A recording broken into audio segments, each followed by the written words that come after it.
Les symptômes qui doivent alerter, c'est malheureusement tous les signes de gravité, que sont l'amaigrissement, les douleurs abdominales, une constipation très inhabituelle ou l'évacuation de sang qui est déposée sur la selle. Malheureusement, ces symptômes-là sont très tardifs dans l'évolution de la maladie. Et donc, si on estime qu'entre le moment où un polype, la lésion précancéreuse apparaît, et le moment où un cancer se développe, il faut 10 ans, eh bien, là, on est vraiment à 9 ans et demi. Donc, vous voyez, on est trop tard. Et donc, il faut pas attendre les signes. D'où l'intérêt du dépistage. Le cancer du côlon est une tumeur que l'on peut dépister. Elle a tous les arguments pour cela. Tout d'abord, c'est une tumeur que l'on peut guérir.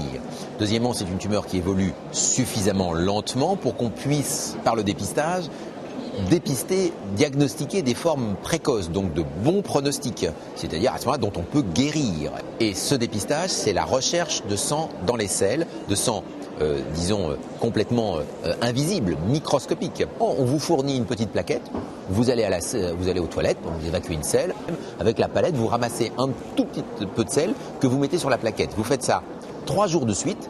Et ces plaquettes sont ensuite envoyées à un laboratoire central à la poste et votre médecin et vous-même recevez le résultat de cette analyse. Et si elle est positive, alors là, il faut faire une coloscopie. Si elle n'est pas, vous êtes tranquille, 2 ans plus tard, vous recommencez le test. Et si vous vous mettez bien dans cette logique de test tous les 2 ans, eh bien voilà, vous rentrez au même titre qu'on vous fait prendre la tension artérielle, que vous avez dosé votre cholestérol, eh bien on vous fait éviter le cancer du côlon.